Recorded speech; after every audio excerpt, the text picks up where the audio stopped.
Hello students, मेरा नाम doctor Gajendra पुरोहित है। और जब भी स्टूडेंट 11th-12th पढ़ता है तो कहीं ना कहीं मैथ्स वाले स्टूडेंट्स का एक टारगेट होता है कि यार मुझे आईआईटी जाना है, उसके लिए आईआईटी जेईई की वो तैयारी करता है।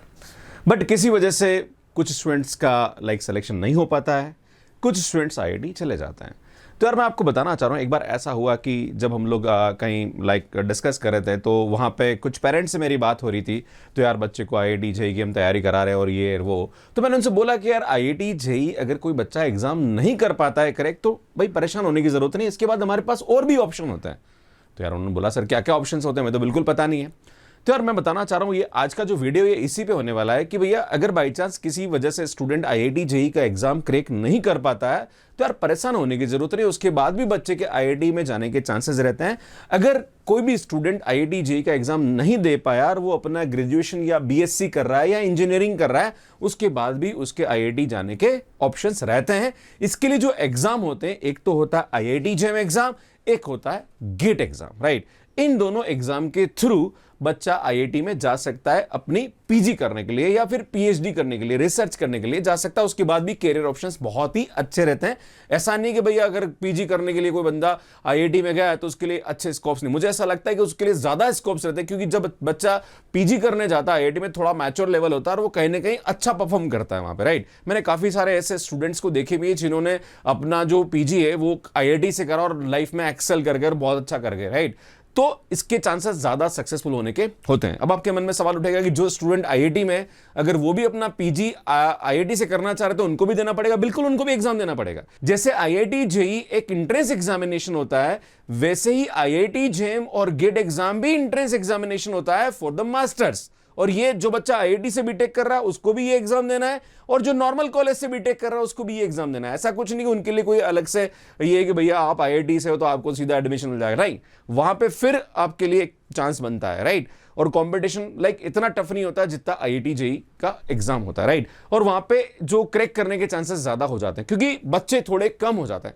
जैसे आप 12th के बाद आप देखते हो तो कुछ स्टूडेंट्स अपने कैरियर ऑप्शंस अलग अलग कर लेते हैं, राइट। कुछ बीएससी कर रहे होते हैं, कुछ इंजीनियरिंग कर रहे होते हैं, कुछ को जॉब में जाना होता है, कुछ गवर्नमेंट एग्जाम की तैयारी कर रहे हैं। तो जो पीजी करने वाले स्टूडेंट्स होते हैं वो थोड़े कम हो जाते हैं, फिल्टर हो जाते हैं, तो वहां पे चांसेस हो जाते हैं। प्लस आईआईटीज के अंदर मास्टर्स की सीट्स होती है, अच्छी खासी होती है, राइट। और अलग अलग ब्रांच स्पेसिफिकेशन होता है कि भाई हाँ स्पेशलाइजेशन होता है कि आप इसमें करना चाहते हो, उसमें करना चाहते हो मास्टर्स, राइट।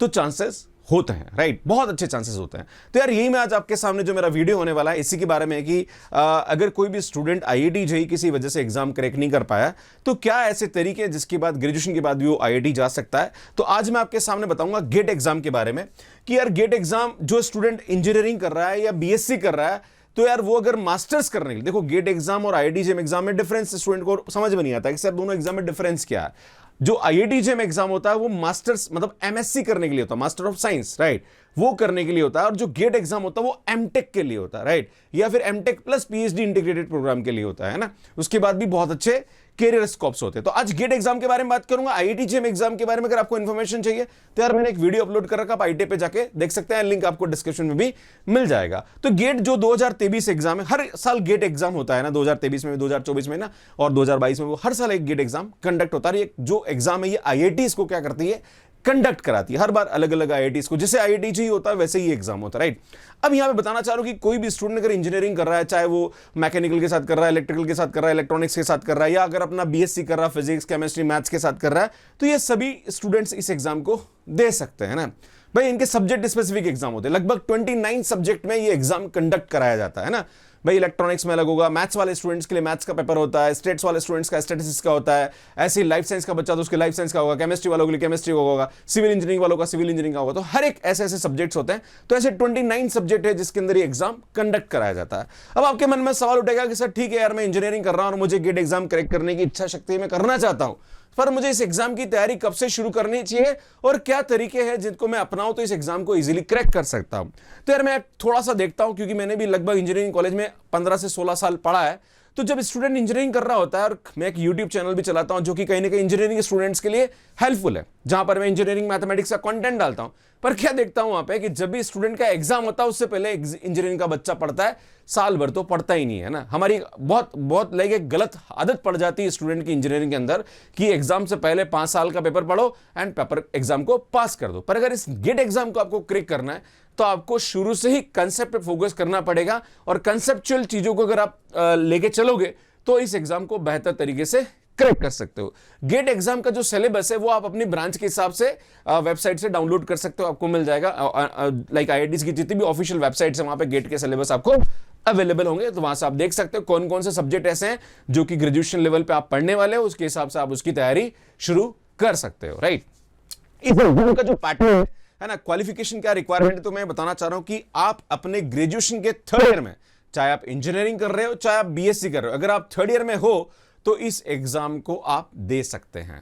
पहली बात, अब आपके मन में सवाल उठेगा कि सर यार 3rd ईयर में मैं इस एग्जाम को दूंगा तो यार सर मैं तो 1 साल बाद अपना ग्रेजुएशन कंप्लीट करूंगा। तो भैया यहां पे जो इसका स्कोर कार्ड होता है वो 3 साल तक वैलिड होता है। मान लीजिए अगर आपने 3rd ईयर में इस एग्जाम को दिया और आपने बहुत ही अच्छा स्कोर कर लिया है ना, तो आप 3 साल तक वो कार्ड आपके लिए वैलिड है। 3 साल के अंदर अंदर आप कहीं पे भी किसी भी आईआईटी में आप एडमिशन की काउंसलिंग जो प्रोसेस है उसके अंदर पार्टिसिपेट कर सकते हो, राइट। ये बात समझने की जरूरत है, बीएससी वाले और इंजीनियरिंग वाले दोनों के लिए ये बात यहां पे मान्य है। क्लियर है। इसमें बात करना चाहता हूं, ये थोड़ा सा एक पेपर पैटर्न के बारे में बताना चाह रहा हूं कि ये जो एग्जाम होता है, ये एग्जाम यहां पे 3 घंटे का होता है। इसमें 100 मार्क्स के क्वेश्चंस आते हैं, टोटल 65 क्वेश्चंस आते हैं। यहां पे जो स्टूडेंट इंजीनियरिंग वाले हैं उनके लिए हमारे पास जनरल एप्टीट्यूड और इंजीनियरिंग मैथमेटिक्स का जो वेटेज होता है वो 100 में से 25 से 30 मार्क्स का होता है। अगर आप इंजीनियरिंग मैथमेटिक्स और जनरल एप्टीट्यूड बहुत अच्छा करते हैं तो 25 से 30 नंबर के आसपास आप ला सकते हैं। एंड उसके बाद जो रिमेनिंग आपका मार्क्स होता है दैट इज अराउंड लाइक 75 और लाइक 80 मार्क्स के आसपास, वो आपका सब्जेक्ट का होता है ना। अब मैंने बोला 25 नंबर जनरल एप्टीट्यूड मैथ्स का है तो ऑब्वियसली 75 होगा। अगर बाई चांस कभी कभी ऐसा भी होता है कि इंजीनियरिंग मैथ्स और जनरल एप्टीट्यूड 30 तक चला जाता है तो वो फिर 70 हो जाएगा, राइट, है ना। अब ये जो होते हैं ये आपके ग्रेजुएशन लेवल के सब्जेक्ट्स होते हैं, है ना। अगर आप अच्छे तरीके से इन सब्जेक्ट की तैयारी करो तो आप अच्छा स्कोर कर सकते हैं। नॉर्मली जो कट ऑफ की बात करें, देखो यहां पे एक होता है क्वालिफाइंग मार्क्स और एक होता है आईआईटी में जाने के लिए उस लेवल का मार्क्स। तो अगर आप कट ऑफ मार्क्स की बात करें तो 25 से 30 नंबर पे स्टूडेंट गेट एग्जाम को क्वालिफाई कर जाता है। अगर आपका स्कोर 25 नंबर के आसपास आता है तो नॉर्मल सभी सब्जेक्ट का आसपास 25 से 30 के आसपास रहता है ना। कुछ सब्जेक्ट ऐसे भी जहां पे 20 पे भी बच्चा गेट एग्जाम को क्वालिफाई कर जाता है।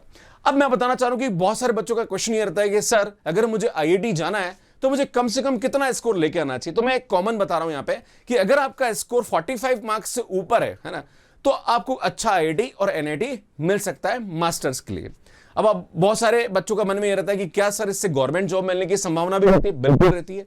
बहुत सारी जो पब्लिक सेक्टर यूनिट, अब आप बोलोगे सर पीएसयू क्या होता है? आप बात करें बीपीसीएलए, एचपीसीएलए, आईओसीएलए, जितने भी हमारे पास पीएसयूज हैं या बीएचएल की बात करें तो ये सब जो गेट के टॉपर्स हैं उनको हायर करती है, राइट। अगर आप गेट के टॉप रैंकर्स हैं तो आपको वहां पे सीधा प्लेसमेंट मिलता है, इंटरव्यू के थ्रू आप सीधा वहां पे जॉब पा सकते हैं। ये बहुत अच्छा कैरियर ऑप्शन होता है। तो अगर आप मास्टर्स आईआईटी से करते हैं और पीएचडी करते हैं तो यहाँ पे आपको स्कॉलरशिप भी मिलती है, यहाँ पे रहता है। तो क्या बात हुई यहाँ पे कि एक और चीज होता है कि सर स्कोर कार्ड तो मैंने बोला 3 साल तक वैलिड है। इस एग्जाम को आप बहुत बार दे सकते हो, इसकी कोई ऐसा नहीं है कि भाई ये एग्जाम कितनी बार हम दे सकते हैं, सर हम 3 बार दें 4 बार दें, भैया उतनी बार दे सकते हैं। आपकी अगर 25 साल की उम्र है तो भी दो ना, 35 साल की उम्र है तो भी इस एग्जाम को आप दे सकते हैं, इसका कोई भी मतलब वो नहीं है, राइट। बात करेंगे रिक्वायर्ड क्वालिफिकेशन, तो मैंने अभी आपको बोला है कि अगर आप अपने ग्रेजुएशन के 3rd ईयर में, चाहे आप बीएससी कर रहे हैं चाहे आप इंजीनियरिंग कर रहे हैं, इस एग्जाम को आप 3rd ईयर में दे सकते हैं। अब आपके मन में सवाल उठेगा कि सर इस एग्जाम की तैयारी कब से शुरू कर देनी चाहिए? वैसे मैं तो कहूंगा कि आपको जैसे ही आप अपना एडमिशन लेते हैं आपको इस एग्जाम की तैयारी शुरू कर देनी चाहिए। पर जो आइडियल टाइम है ये है कि आपको अपने 2nd ईयर में इस एग्जाम की तैयारी शुरू कर देनी चाहिए बेहतर तरीके से, राइट। बहुत सारे प्लेटफॉर्म्स है जहां पर फ्री कंटेंट अवेलेबल है, वहां से आप कर सकते हैं। बहुत सारे ऐसे भी जो पेड कंटेंट देते हैं, अगर आपको लगता है कि हाँ क्वालिटी कंटेंट है तो वहां से भी आप सब्सक्रिप्शन लेके इसकी तैयारी शुरू कर सकते हैं। अब एक कंफ्यूजन होता है कि सर हम इंजीनियरिंग भी कर रहे हैं, गेट एग्जाम की तैयारी भी कर रहे हैं, सर इसको मैनेज कैसे करें? अगर आप गेट एग्जाम की तैयारी करेंगे तो आपकी इंजीनियरिंग सब्जेक्ट की तैयारी अपने आप हो जाएगी, आपको परेशान होने की जरूरत नहीं है ना। अब इसके लिए ऑफलाइन क्लासेस का रहता है कि हमारा क्लासेस 8-8, 5-5, 6-6 घंटे की चल रही है, पर आजकल ऑनलाइन प्लेटफॉर्म्स बहुत सारे अवेलेबल है जहां पर आप सुबह या शाम रिकॉर्डेड लेक्चर आप देख सकते हैं। इवन बहुत सारा फ्री कंटेंट अवेलेबल है। अगर इंजीनियरिंग मैथमेटिक्स और जनरल एप्टीट्यूड देखना चाह रहे हैं तो मेरा यूट्यूब चैनल आपके लिए बहुत ही बेहतर है। मैं अभी इस पे एक सीरीज भी पढ़ा रहा हूं, इंजीनियरिंग मैथमेटिक्स पे PYQ की सीरीज है, तो यार आप यूट्यूब पे जाके देख सकते हैं। मैंने अभी वीडियोस अपलोड करना स्टार्ट किए, अभी 2-3 वीडियोस मैंने अपलोड किया और पूरी सीरीज में आगे कंटिन्यू भी करूंगा, तो यार आपके लिए हेल्पफुल है। तो इसकी जो बेस्ट इसका जो सही टाइम होता है तैयारी का, वो अपने सेकेंड ईयर से आपको इसकी तैयारी शुरू कर देनी चाहिए, राइट। नेक्स्ट बात करते हैं स्टूडेंट यहाँ पे मार्क्स डिस्ट्रीब्यूशन किस टाइप का, तो मैंने भी आपको बताया था कि 25 से 30 मार्क्स यहाँ पे इंजीनियरिंग मैथमेटिक्स और गेट पे होते हैं, एंड बाकी जो हमारे पास क्वेश्चंस आते हैं वो आपके सब्जेक्ट के आता है ना, तो सब्जेक्ट के हिसाब से जो भी आप सब्जेक्ट के हिसाब से यहाँ पे लेके चल रहे हो उसके हिसाब से आपको यहाँ पे मिलता है। प्लस यहाँ पे क्वेश्चन कितने कितने मार्क्स से क्या आते हैं, क्या ये सब आप देख सकते हैं। नेगेटिव मार्किंग यहाँ पे होती है, तो ये बाद में हम डिस्कस करेंगे जब आप इस एग्जाम की तैयारी और करेंगे, है ना।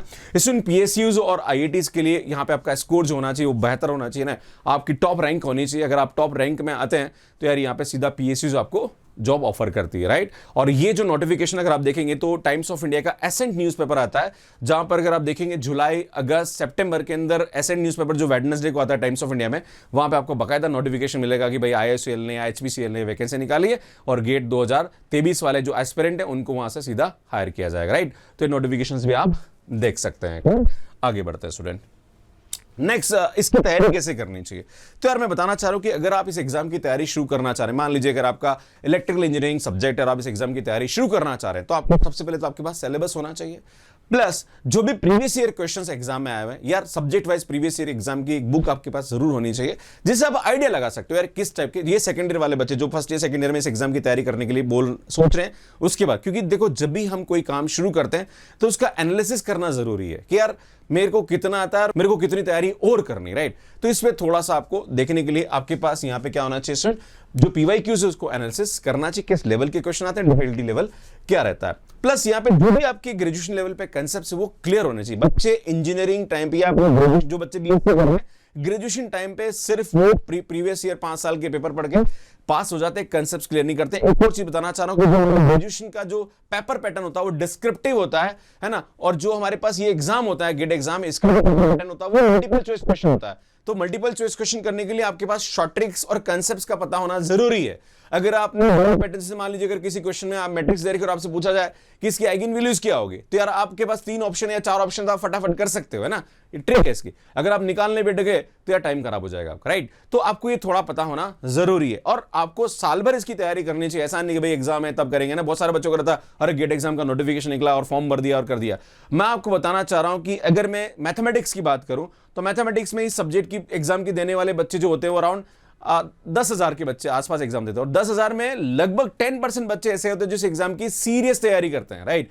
बाकी सिर्फ फॉर्म भरते हैं। इवन मैं अगर बात करूं इंजीनियरिंग के बारे में, तो मान लीजिए अगर कोई कंप्यूटर साइंस की बात करें तो भाई 1,50,000 बच्चे इस एग्जाम की तैयारी कर रहे हैं, पर 1,50,000 में सिर्फ 10% बच्चे ऐसे होते हैं जो इस एग्जाम की सीरियस प्रिपरेशन करते हैं। तो 15,000 से ही आपका कंपटीशन है, बाकी तो खाली फॉर्म भर रहे हैं और कुछ नहीं कर रहे हैं, राइट। तो ये ध्यान देने की जरूरत है। कंपटीशन ज्यादा नहीं है, बस आपको 15,000 में बेस्ट लेके करना है ना, ये ध्यान देने की जरूरत है। नेक्स्ट, खुद के नोट्स बनाइए। स्टूडेंट यहाँ पे कभी भी देखिए बहुत सारे बच्चों का रहता है कि मैं देखता हूं स्टूडेंट को गेट एग्जाम की तैयारी कर रहा है, उस कोचिंग इंस्टीट्यूट के नोट्स ले लिए, उस स्टूडेंट के नोट्स ले लिए, उसके नोट्स ले लिए, नोट्स में खेलता रहता है।